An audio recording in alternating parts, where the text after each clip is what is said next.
Halo, Hmm.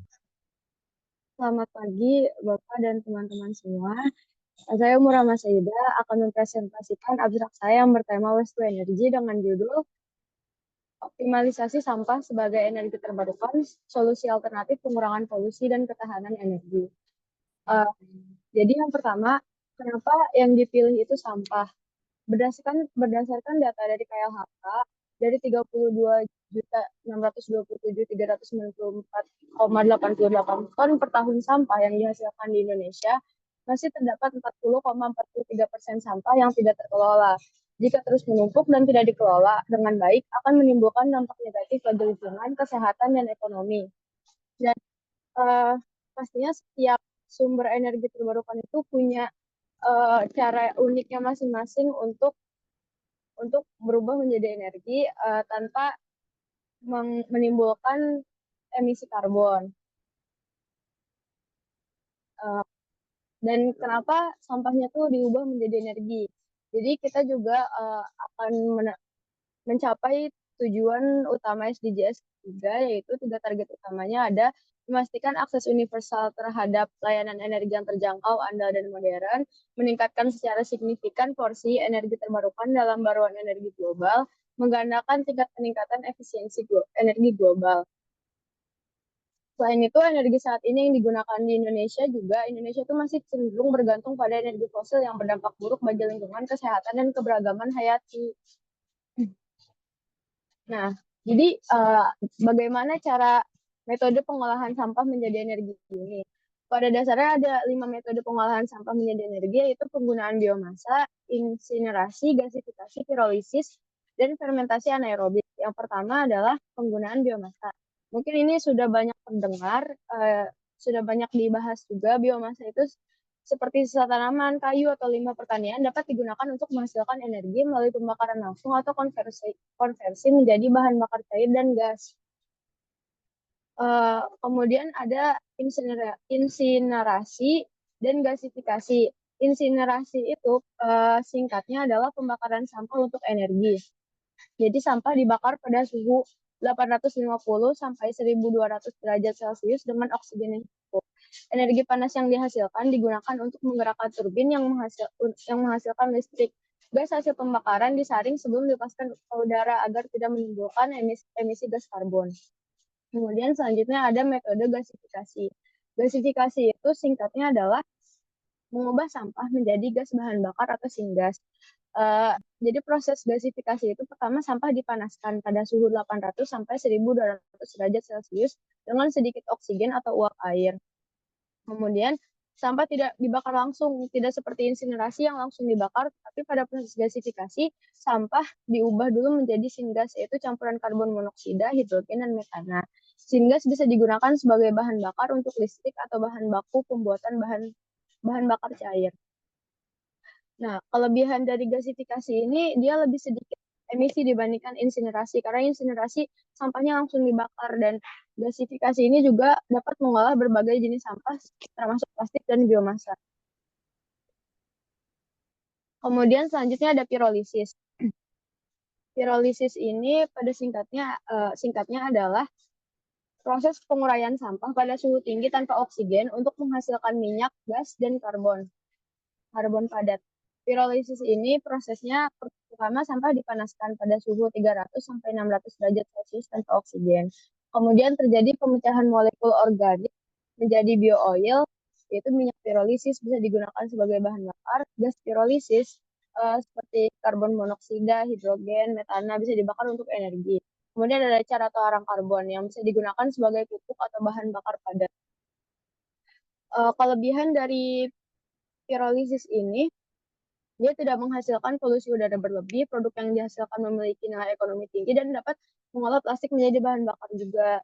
Kemudian selanjutnya ada fermentasi anaerobik. Fermentasi anaerobik ini adalah penguraian sampah organik oleh mikroba. Nah, jadi di fermentasi anaerobik, sampah organik yaitu seperti sisa makanan, kotoran hewan, dan sebagainya difermentasi oleh bakteri dalam kondisi tanpa oksigen.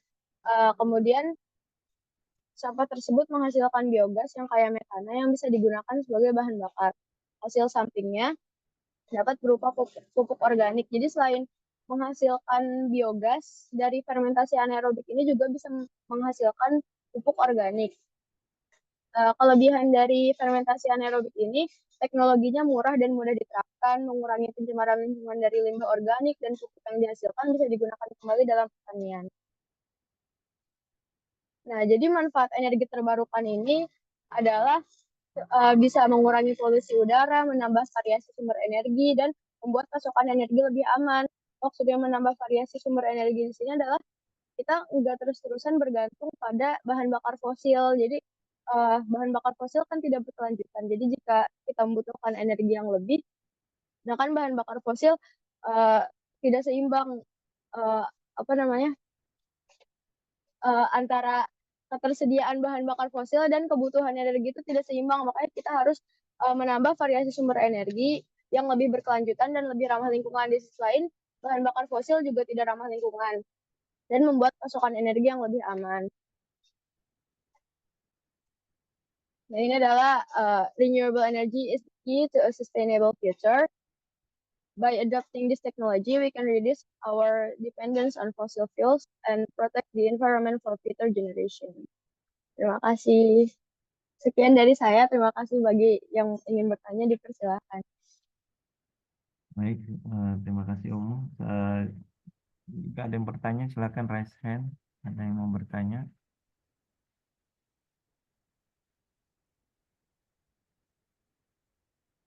Tidak ada. Oke.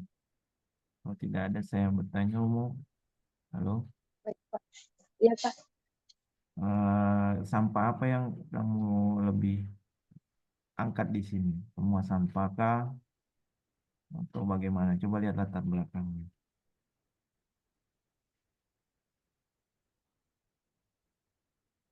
Jadi mungkin di sini yang dari data KLHK itu sampah yang tidak terkelola di sini tuh termasuk mencakup semua jenis sampah, Pak. Jadi makanya ada 5 metode pengolahan sampah dan itu beda-beda beda-beda jenis sampah juga yang bisa dikelola dari 5 metode itu. Jadi di sini 40,34% adalah sampah yang tidak kelola, termasuk dari sampah semua ya. Kan sampah itu ada yang kamu tahu apa saja sih? Dari Ada sampah. sampah organik, sampah anorganik, sampah B3, sampah medis. Dan semua 40,34% itu. Iya, Pak. Ada referensinya nggak? Referensi dari sampah tidak terkelola ini, Pak. Iya. Ini dari KLHK-nya langsung.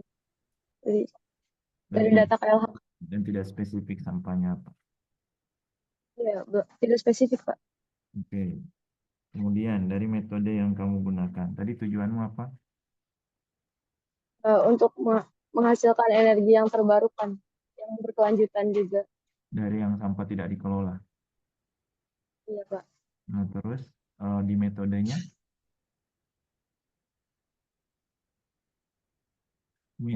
itu apakah mengelola sampah atau bagaimana sampah itu bisa dihilangkan? Metodenya lebih ke bagaimana mengelola sampah untuk merubahnya menjadi energi. Nah, ini sudah menjadi energi belum? Uh,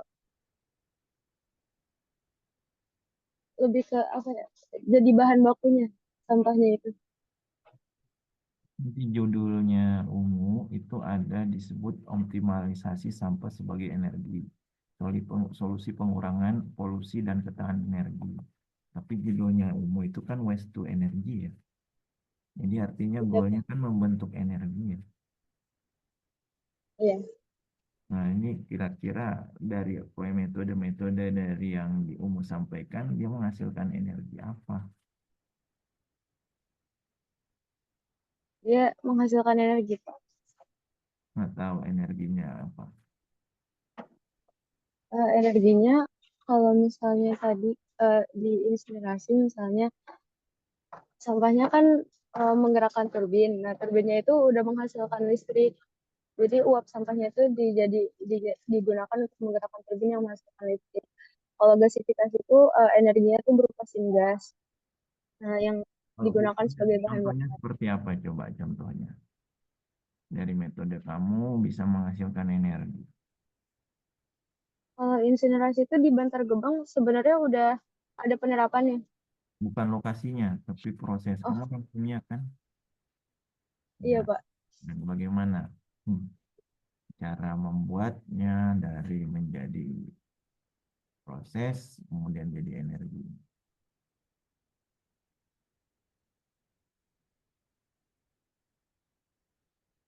Jadi kalau insinerasi itu sampahnya kan dikumpulin dulu. Terus tapi kalau ini nggak bisa buat sampah-sampah yang punya material berbahaya kayak logam berat, plastik atau plastik beracun. Terus sampahnya dibakar di suhu 800 sampai 1200 derajat Celcius.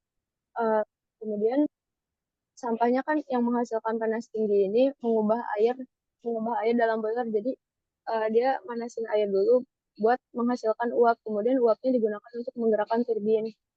Itu buat insinerasi. Kalau misalnya buat gasifikasi, dia sampahnya dipanaskan di suhu 800 sampai 1200 tapi sedikit oksigen. Kemudian Terus, ya jadi karena sedikit oksigen ini menyebabkan sampah terurai menjadi gas sintesis atau syngas. Kemudian syngasnya disaring untuk menghilangkan polutannya seperti tar dan sulfur. Kemudian syngasnya bisa digunakan untuk bahan bakar mesin. energinya itu dihasilkan dari proses pembakaran. Yang iya Pak. Nah, seharusnya kamu tadi menjelaskan dari proses ini mana yang lebih efektif, yang menghasilkan energi. Nah, prosesnya itu misalnya dari reaksi pembakaran. Reaksi pembakaran itu punya energi panas kan dari delta H. Termokimia pernah dengar? Nah, energi panas itu Enggak. dikonversikan menjadi energi. Nah, itu loh yang saya inginkan ada proses yang kamu paham dengan ada prinsip sains yang digunakan. Kalau kamu lihat mana yang lebih bagus dari proses metode yang saya sampaikan. Eh, Gasifikasi, tapi gasifikasi itu eh, ini apa lebih mahal biayanya karena teknologinya juga harus lebih kompleks. Oke. Tapi ini belum banyak menjelaskan prinsip sains ya. Dan ini Anda pakai Canva ya? Iya Pak. Ya, jadi gambar-gambar di atas itu tidak penting. Jadi lebih bagus insinerasi, gasifikasi, kasih gambarnya, contohnya bagaimana. Atau kamu pernah buat diagram alir kan di praktikum? Kalau Iya ada pernah Pak. prosesnya bisa lebih ngerti kita. Kalau ini kan hanya tulisan semua, tidak bisa membayangkan lebih baik. Kayak gimana ya? Ya, Itu saja nanti mungkin di kelompok harus lebih bagus ya, umum untuk baik Pak. kelompoknya. Itu saja dari saya. Terima kasih. Silakan umum ditutup. Baik, terima kasih banyak Pak atas masukan dan sarannya. Sekian dari saya. Wassalamualaikum warahmatullahi wabarakatuh. Nanti tolong slide-nya itu diperbaiki ya, yang saya sampaikan dari masukan-masukannya. Nanti tinggal kalian untuk bisa menambah ya slide presentasinya bisa lebih bagus. Nanti kirim lagi. Tapi nanti saya buat assignment-nya di EduNext. Jangan dulu sekarang saya buat. Yang sekarang mah resumenya dulu untuk tiap kelompok. Baik, selanjutnya Karisa. Baik, Pak. Ini langsung share screen aja ya berarti. Ya.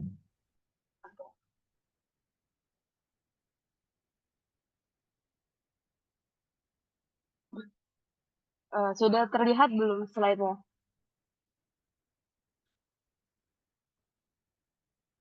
Halo, permisi. Untuk slide-nya udah terdengar? Udah, oke. Sudah. Oke, jadi untuk perkenalkan, nama saya Tania Sabiana Rambang dengan NIM 1124674 dari jurusan Matematika.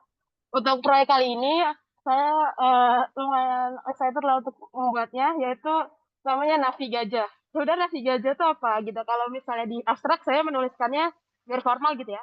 visualisasi pencarian rute tercepat di kampus IPB Kenanga dengan algoritma Dijkstra berbasis application yang menyesuaikan jadwal dan pola aktivitas akademik. Jadi konsepnya itu kayak Google Maps, cuma dia lebih berfokus ke dalam untuk pejalan kaki dan juga di dalam untuk sekarang tuh ya ITB Jatinangor aja. Kenapa? Karena apa ya, untuk fitur navigasi sendiri untuk sekarang untuk yang di dalam kampus dan juga yang untuk jalan kaki itu kurang detail biasanya. Jadi selain itu juga ada banyak lah, nanti akan dijelaskan juga untuk apa tujuan saya membuat aplikasi atau proyek ini. Ya selanjutnya kita langsung lagi ke slide berikutnya aja. Jadi sebenarnya navigasi itu kalau menurut saya sendiri sebenarnya itu adalah navigasi ITB Jatinangor UHI. Tadi agak lucu. Jadi maksudnya di sini adalah di dalam kita menavigasikan sesuatu itu, brandingnya itu kita harus bahagia. Jadi ya, sedikit intermezzo saja, biar nggak terlalu tegang. Nah, jadi deskripsi produknya tadi telah saya jelaskan ya. Jadi ya untuk pejalan kaki dan juga jadwalnya ini mempertimbangkan faktornya seperti tanggal, lift, dan juga kenapa saya membuat seperti ini, karena kalau misalnya rute doang yang datar gitu kan, itu kan Google Maps sudah bisa bikin gitu, ngapain saya bikin ini lagi kan. Jadi ya lebih ke upgrade dan juga implementasi algoritmanya aja sih. Oke, jadi matematikanya nanti juga ada tentunya di dalam produk ini. Jadi saya juga telah mendesain untuk logo produk ini, nanti terdapat juga luaran yang akan didapatkan mungkin. Dan juga saya sebenarnya ingin banget kalau misalnya produk ini mungkin bisa untuk bermanfaat bagi orang lain sih. Oke, jadi ya ini logonya, ada gajah. Filosofinya ya ada gajah dengan memegang suatu alat navigasi. Dan ya lucu lah gajahnya ya. Selanjutnya, untuk presentasi saya baru dimulai. Jadi tadi udah dijelaskan tentang deskripsi dan logo produk, ada permasalahan dan solusi, ada untuk desain visualnya. Mungkin nanti desain visualnya dan beberapa fitur-fitur yang saya jelaskan nanti mungkin masih sedikit dikembangkan. Jadi mungkin saya akan menjelaskan secara garis besarnya saja dulu. Oke, lanjut. Di sini permasalahannya ya. Yang pertama ada kesulitan menemukan jalur tercepat. Oke, sebagai masa ITB Jatinangor sendiri, pertama kali saya datang ke sini gitu ya, itu ya Allah, pertama kali itu ya kalau nggak salah waktu itu ada acara di GOR, itu saya harus tanya satpam, berapa satpam nggak tahu ya. Jadi ya pertama ya ada kesulitan menemukan jalan tercepat, dan waktu itu kalau nggak salah saya muter gitu jalannya ke arah lapangan bola dulu gitu. Jadi kan muter-muter. Jadi sebenarnya untuk apalagi untuk mahasiswa baru, dan juga untuk apalagi dosen-dosen juga atau sivitas akademik lainnya, kalau untuk masuk ke suatu daerah baru tentunya butuh suatu alat yang mana bisa menavigasikannya dengan cepat gitu. Jadi misalnya ini ya jalur tercepat ya. Dan juga selanjutnya ada minimnya informasi aksesibilitas. Sebenarnya kalau untuk saya searching sendiri untuk di Google sendiri itu udah ada map-nya, tapi itu cuma kayak map doang gitu, kayak ya petanya sendiri itu tidak terdapat navigasi gitu. Jadi kayak kadang kita tuh sekarang gimana kita nggak tahu. Terus juga untuk apanya ya, untuk rutenya sendiri itu bisa tidak ada fiturnya. Lalu juga kurangnya visualisasi rute kampus. Jadi kadang kita nggak tahu ya, di bawah tangga itu ternyata ada jalan kecil yang ternyata lebih singkat sebagai pejalan kaki. Dan juga itu mungkin bakal dikonsiderasiin juga, tapi harus ditinjau juga tentu aspek keamanannya gitu misalnya. Dan juga nanti kayak aspek aksesibilitas itu pasti bakal dikonsiderasi juga, seperti misalnya pengguna kursi roda gitu mungkin tidak boleh melewati tangga gitu misalnya. Lanjut.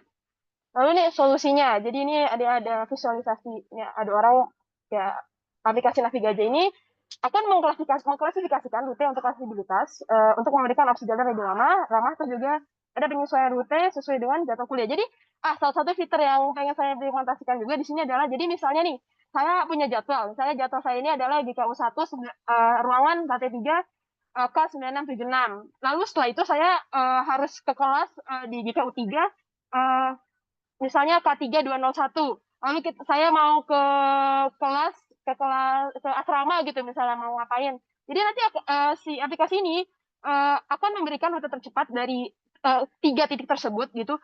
Dari sini ke sini, dari GKU 1 ke GKU 3 ke asrama, itu rutenya bagaimana biar mendapatkan rute yang aman dan juga sesuai keinginan preferensi pengguna, dan juga sesuai juga dengan eh, kecepatan apa rute tercepatnya gitu. Selanjutnya di sini ada ya visualisasi jalur interaktif. Nah,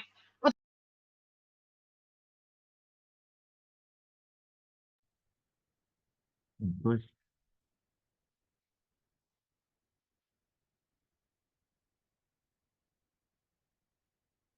baik, anak putus, apakah bisa lanjut lagi?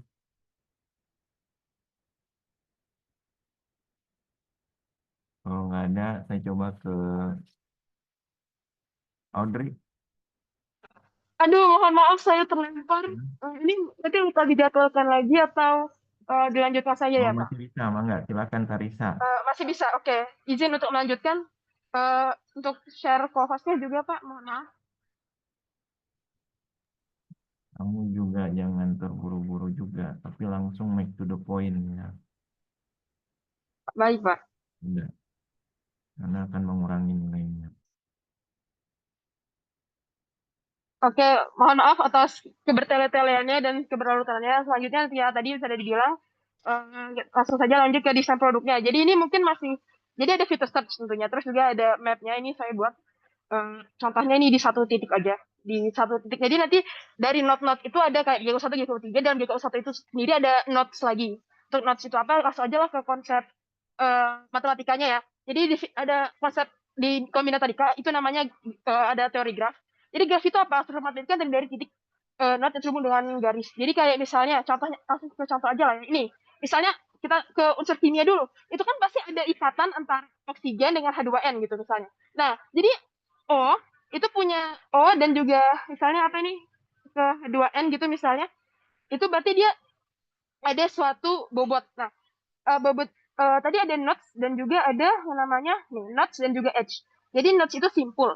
Nodes itu titiknya. Jadi unsur O itu sebagai nodesnya dan edge-nya itu atau sisinya itu adalah jalan. Jadi kayak ikatan yang terdiri antara O ke H gitu misalnya itu tuh berarti adalah edge-nya gitu.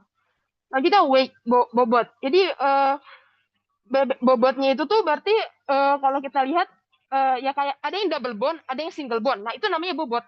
Nah, itu tuh ada juga kayak misalnya kalau kita, contoh lainnya tuh misalnya ya di diagram ini yang ketua kelas misalnya ada seksi bla bla bla. Ini kan ada bobotnya juga gitu ya. Ketua itu berapa bobotnya. Terus ada juga note, ada juga namanya age, oke? Okay? Oke. Jadi kalau mungkin saya sebutnya bahasa Indonesia saja simpul dan sisi. Simpul, sisi, bobot. Oke. Mungkin singkat saja dulu biar tidak terlalu bertele-tele ya. Nah, selanjutnya nih saya akan memberikan salah satu contoh aja. Pertama tentang apa ya, map atau denah yang ada di lantai 3 GAU 1. Ini adalah bagian kecil dari notes-notes lainnya yang jadi apa ya, saya ingin membuat notes bersarang gitu untuk konsernya sendiri. Jadi di sini misalnya ada beberapa hal di sini ada 2P. 2P itu maksudnya apa? Persimpangan yang ada dua gitu. Jadi misalnya eh, persimpangan yang ada dua ini berarti adalah cabang. Terus juga di sini ada ruangan, ada T itu tangga, terus J ini ruangan janitor. Terus yang di W ini ada toilet ya. Ini tingkat dulu aja yang lantai 3 dulu. Nah, lanjut. Nah, ini contoh dari konstruksi grafnya. Jadi ada persimpangan. Nah, persimpangannya itu bisa kalau misalnya saya hilangkan untuk ruangannya di belakangnya ya, itu kan ada garis dan titik doang. Nah, untuk titik-titik itu namanya adalah simpul tadi. Nah, si simpul itu akan memiliki jarak tertentu untuk ke simpul lainnya. Jadi antara persimpangan yang atas pojok kanan ke kelas 9677 itu pasti bakalan ada suatu simpul. Sekarang kita langsung lanjut aja ke algoritmanya setelah pengenalan teori tadi. Jadi, oke, secara matematis dulu graf itu sebenarnya ini. Mungkin ini bahasanya mungkin terlalu matematis untuk masa umum, jadi saya langsung skip saja ya di sini. Nah, jadi untuk algoritma pencarian UT itu sebenarnya ada banyak. Ada breadth first search, depth first search, Bamford, Istar. Jadi breadth first search itu sesuai namanya breadth itu artinya adalah mengembang. Jadi dia akan misalnya, oke, kita kembali lagi ke sini. Breadth itu berarti dari persimpangan dia akan mencoba ke persimpangan lainnya dulu, baru dia nyoba lagi ke kelas lagi gitu. Jadi apa ya? Dia bakal coba setiap rute yang pertama, jalan pertamanya itu berbeda. Kalau untuk depth first search dia bakal masuk ke satu rute dulu. Jadi dari persimpangan ke kelas, ke sini, ke kiri, ke bawah sampai ujung. Terus dia kayak, oh berarti rutenya salah gitu. Kalau misalnya untuk Bamford, dia tuh perbedaannya, jadi kan semua titik di sini itu ada bobot ya. Nah, di bobot ini berarti dia ada bobotnya positif atau negatif gitu.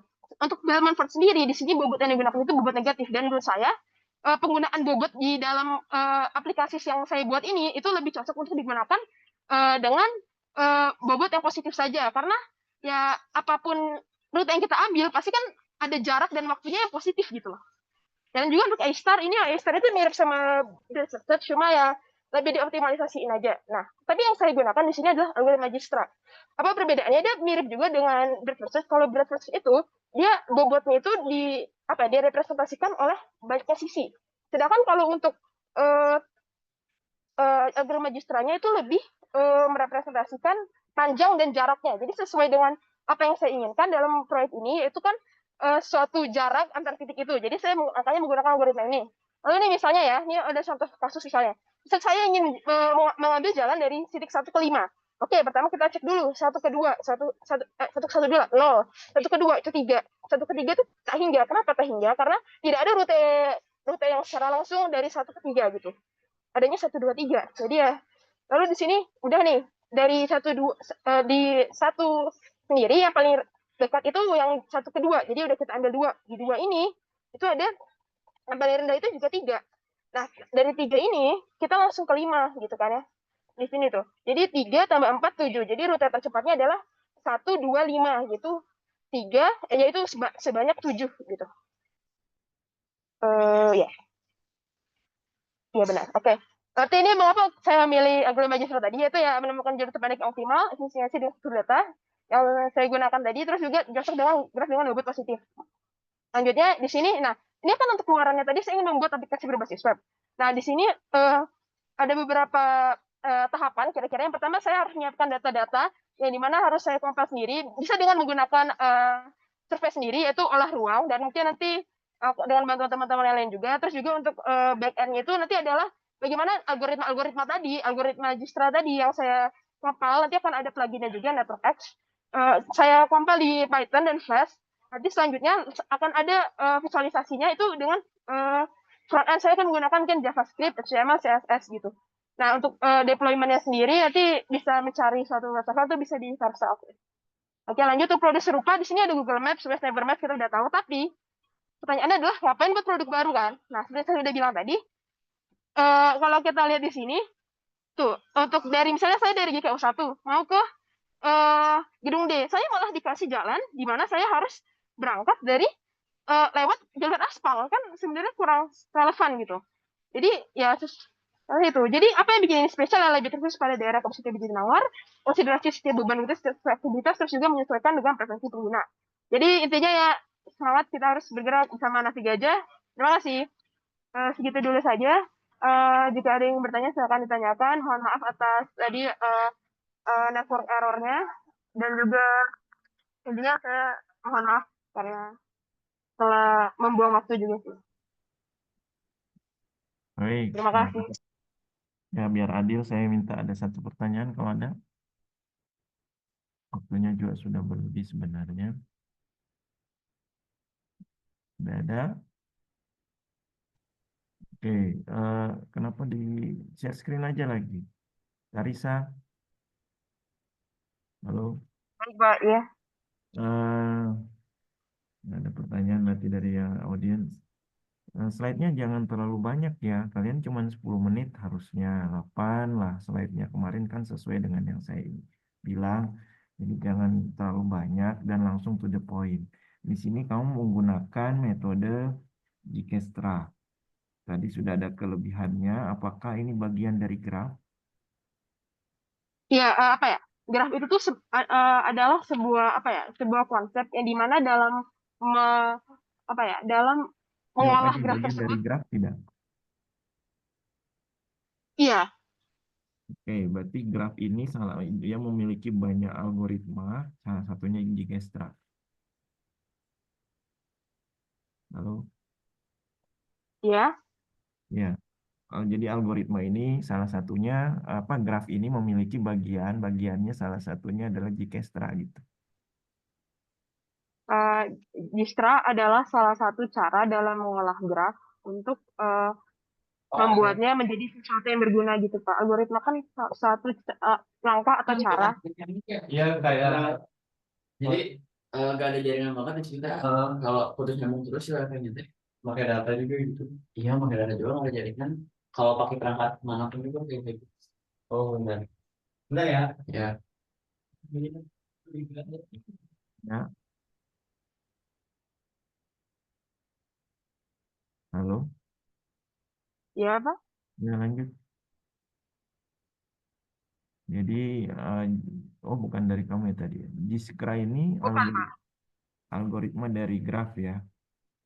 Kemudian, kenapa tadi Anda memberikan contoh ruangan dalam satu lantai?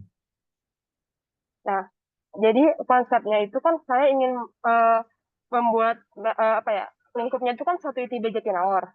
Nah, jadi biar lebih detail, saya ingin, jadi misalnya di satu lantai itu akan terdiri dari satu simpul. Ya, itu bagian dari teori graf tadi kan, ada simpul. Nah, di simpul pertama itu adalah simpul lantai 3 tersebut. Nanti akan ada simpul lainnya di dalam itu, yaitu lantai 2-nya. Terus nanti ada simpul lagi di lantai 1-nya. Nah, kumpulan simpul tersebut saya buat lagi menjadi satu simpul namanya simpul gedung. Jadi di dalam gedung itu terdiri dari 3 simpul misal. Nah, dari simpul gedung yang jadi satu tersebut saya bikin lagi menjadi simpul, saya sambungkan lagi dengan simpul gedung lain. Jadi ibaratnya seperti simpul bersarang gitu. Konversi ke aplikasi itu kayak gimana caranya? Bisa jelaskan Nah, sih. oke. Untuk konversi ke aplikasinya itu nanti saya compile apa ya? Saya bikin algoritmanya itu di Python. Nah, itu nanti ada plugin kalau nggak salah namanya NetworkX. Nah, itu saya masih mau coba otak-atik lagi. Nah, setelah algoritmanya itu muncul, nah jadi itu namanya programming backend. Jadi kayak kita mengolah algoritma dan apa proses yang tadi di belakangnya, tapi nggak ada visualisasinya. Nah, di front end-nya itu nanti saya akan desain kayak nanti pakai JavaScript. Nanti bakal bisa muncul visualisasinya dari gambar apa ya, gambar ITB Jatinangornya dengan notes-notes simpulnya tadi tervisualisasikan. Jadi kayak ada kesatuan gitu lah ya antara back end dan front end tersebut. Jadi kalau untuk back endnya Matematika algoritmanya, dasar yang dipakai selain algoritma yang lain. nah mungkin bisa dibilang komputasinya sih. Kayak, oke, kalau di front end-nya mungkin tidak terlalu terlihat karena itu cuma visualisasi. Cuma kalau di back end-nya itu isinya ya full matematika sih, Pak. Oke, udah. Komentar saya ini tolong lebih spesifik. Tadi kan kamu lebih ke rute di Jatinangor, terus ini lebih ke rute kelas gitu ya. Jadi menurut saya harus disinkronkan dengan apa yang kamu angkat di awal dengan mengambil contoh yang seharusnya bagusnya antara gedung ya bagi itu kalau mau. Itu kan tadi jadi bisa bisa sinkron dengan apa yang kamu angkat bahwa banyak yang bingung di Jatinangor dan lain-lain seperti itu. Jadi ambil contohnya jangan ruang tapi skopnya lebih gede ya saja yang bingungnya itu lebih kemana ya. Nanti di slide-nya tolong ditambahkan dan yang awal-awal tadi dihapus saja. Ini lebih ke poinnya tadi graf itu lebih dikembangkan lagi terkait Dijkstra's-nya ya. Tapi sudah bagus tadi. Jadi sesuaikan presentasinya dengan abstraknya aja. Baik, Pak, terima kasih. Jadi ya mungkin ditambah yang sesuai lah ya di Nah, untuk yang perbaikan. ITB Jatinangor. Hmm. Baik, Pak, terima kasih atas masukannya, Mbak teman. Ya, terima kasih Ya, Tarisa. terima kasih. Ya, Pak. Audrey, Izin stop share silakan. screen. Sebentar Pak, saya izin share screen. Ya, silakan.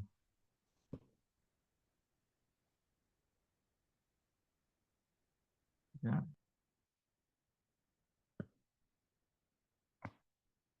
Apakah sudah terlihat Pak? sudah.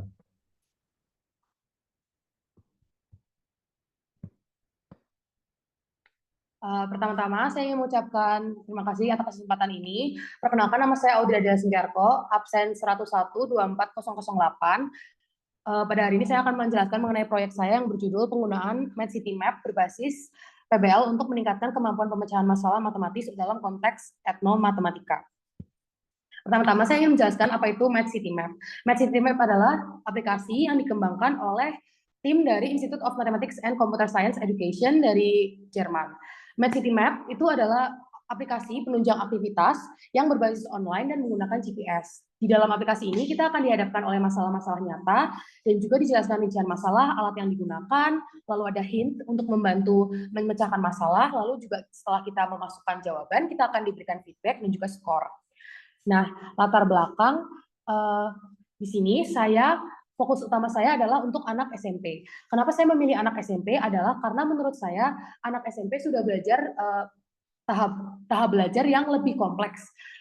Jadi menurut saya kalau cuma dijelaskan lewat teori itu agak kurang, banyak yang masih kurang paham mengenai konsep. Di sini saya memilih konsep bangun datar.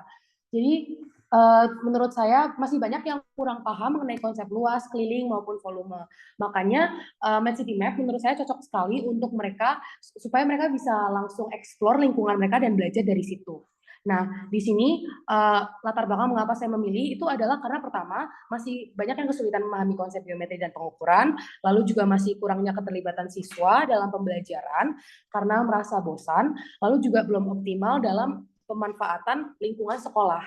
Karena itu, tujuan dari proyek saya adalah saya ingin membantu siswa untuk memahami konsep geometri secara lebih konkret dengan menghubungkan pelajaran matematika dengan objek nyata, seperti misalnya mengukur luas lapangan atau menentukan volume bangunan. Lalu yang kedua juga untuk meningkatkan motivasi dan partisipasi siswa melalui eksplorasi aktif. Melalui tantangan-tantangan yang berbasis lokasi dan pemecahan masalah nyata, jadi itu pembelajaran terasa lebih menyenangkan dan lebih interaktif. Lalu yang ketiga juga melatih siswa untuk berpikir kritis, berkolaborasi, berkomunikasi, dan juga berdiskusi dalam pemecahan masalah. Lalu yang keempat itu untuk mengoptimalkan lingkungan sekolah sebagai ruang belajar interaktif agar pembelajaran lebih aplikatif dan lebih kontekstual.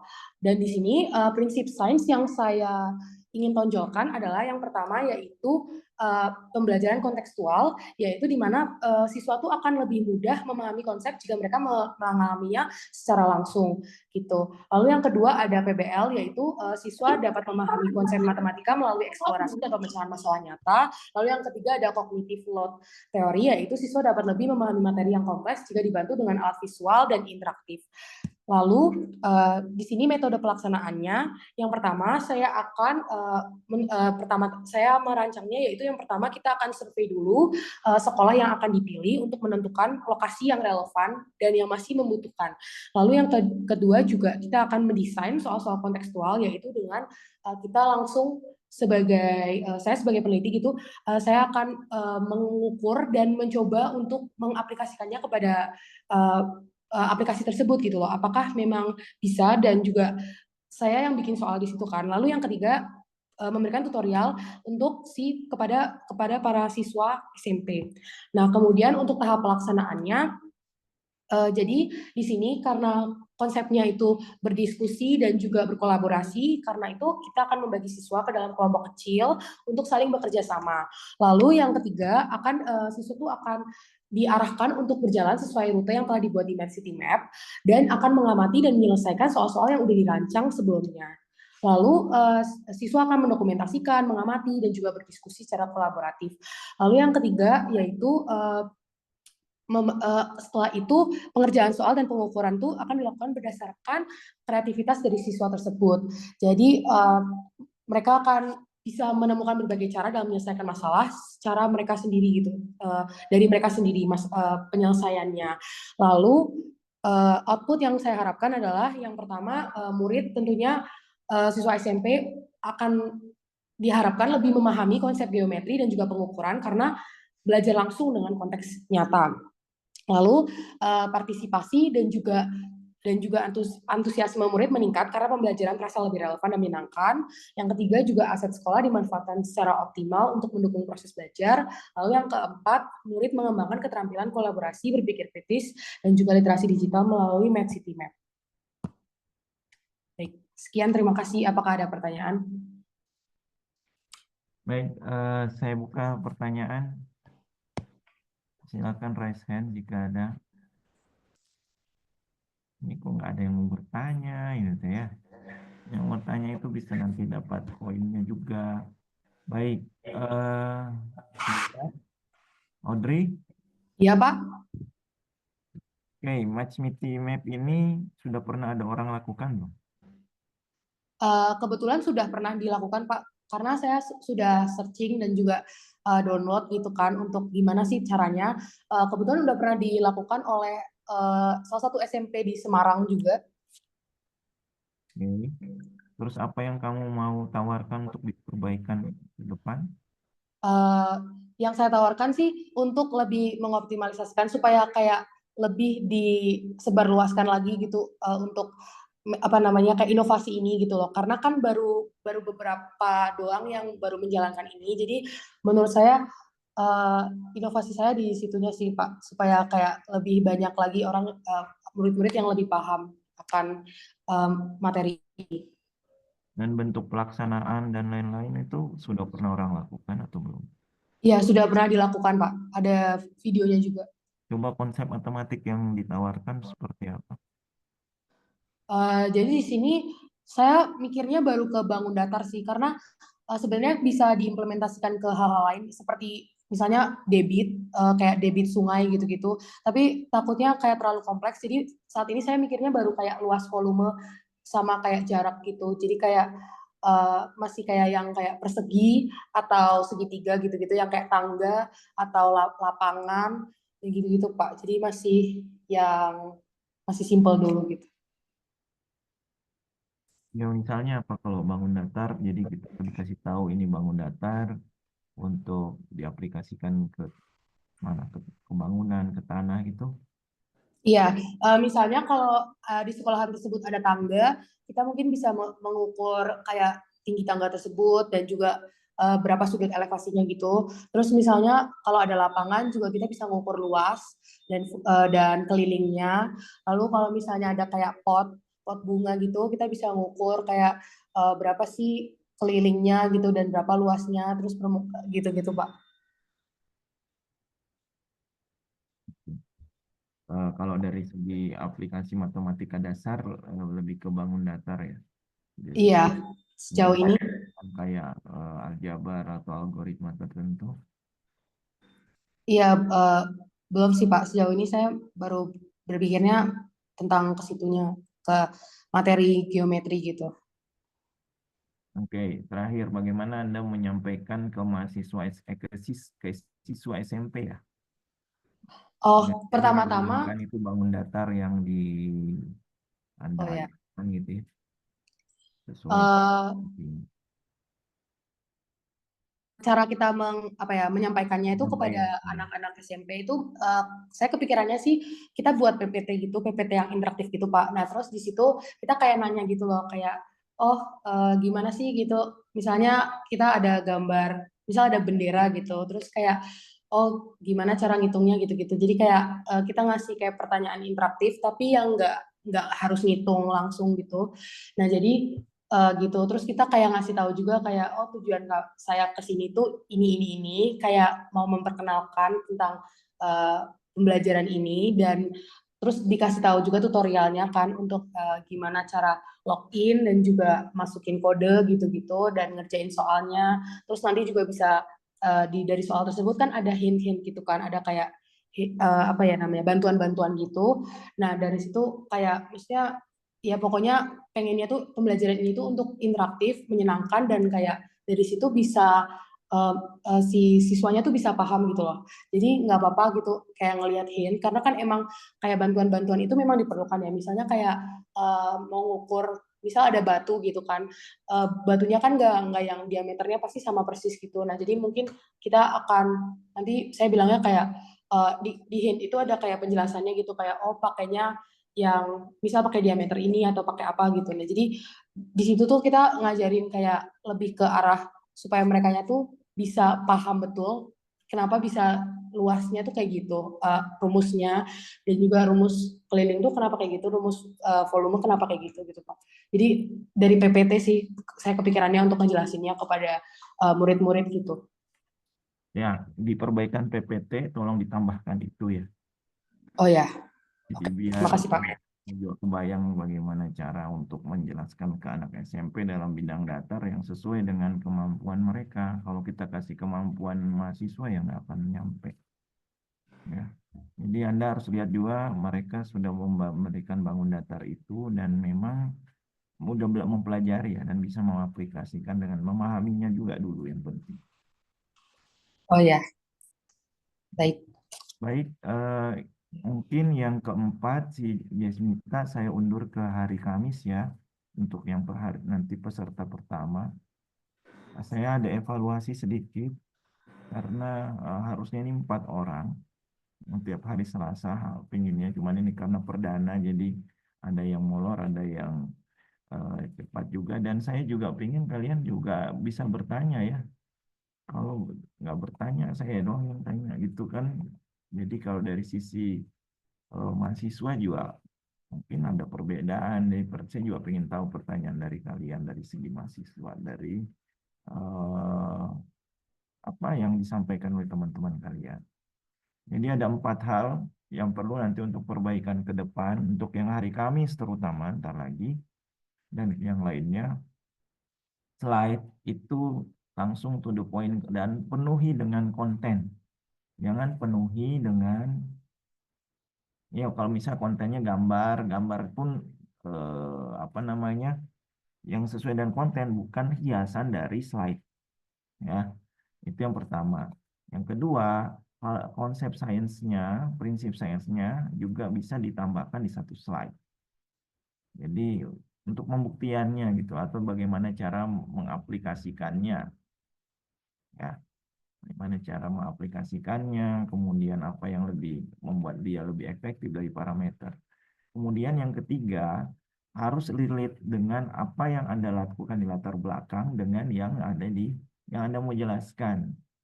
Jadi misalnya ini navigasinya misalnya navigasi untuk area luas atau area yang sempit dalam menentukan ruangan misalnya. Nah itu walaupun bisa dipakai, cuman kan ada algoritma yang berbeda pastinya kan. Atau tadi kan tidak terlalu spesifik mungkin, jadi harus lebih mana yang skopnya besar, mana yang skopnya kecil, dan memang kamu memang untuk dipakai gitu loh. Bisa nanti diaplikasikan. Sama yang terakhir, kalau misalnya kalian menggunakan apa namanya, masih umum menggunakan istilah waste to apa ya, jadi artinya ada masih ke waste to energy, judul itu kejawab gitu, dan tujuan itu kejawab. Bagaimana judul yang kalian lakukan bisa menghasilkan misalnya energi. Kalau tadi kan aplikasi menggunakan graph, terus dia bisa diimplementasikan. Cuman tadi belum ke arah yang skopnya besar yang atau yang kecil tadi ya. Kalau yang Audrey juga misalnya lebih harus ke SMP, tapi penyampaian ke SMP-nya bagaimana, dan konsep sainsnya, konsep matematiknya yang diambil bagaimana untuk konsep SMP gitu misalnya, untuk aplikasinya. Jadi itu yang perlu ditonjolkan lagi ya. Jadi sasarannya buat siapa, untuk siapa, dan goalnya kena apa enggak gitu. Bukan hanya menjelaskan secara garis besar, tapi mana yang jadi punya, karena kamu tidak bisa menjelaskan semua masalah, menyelesaikan semua masalah, tapi masalah yang spesifik atau parameter spesifik itu yang lebih baik dinilai, yang bagus untuk ditonjolkan. Itu mungkin dari saya. Ada pertanyaan nggak dari 3 presenter atau yang tadi yang mau presentasi? Yang akan presentasi ada pertanyaan. Jadi kalau ada pertanyaan masih bingung, tanya aja ya, jangan pas presentasi baru tahu oh kayak gitu maksudnya gitu kan. Tidak ada. Oke, kalau tidak ada, untuk yang akan presentasi berikutnya dan minggu depan sudah keluar ya. Jadi saya sudah sampaikan di web, di Google Drive, dan tolong nanti pilih tiap sesinya salah satu yang akan bagi kelompok terbaik ya bagi kalian. Itu saja dari saya. Kalau tidak ada pertanyaan, ini masih diem-diem terkait presentasi, ya sudah. Kita ketemu hari Kamis untuk dipersiapkan di sesi berikutnya. Terima kasih. Selamat siang. Assalamualaikum warahmatullahi wabarakatuh.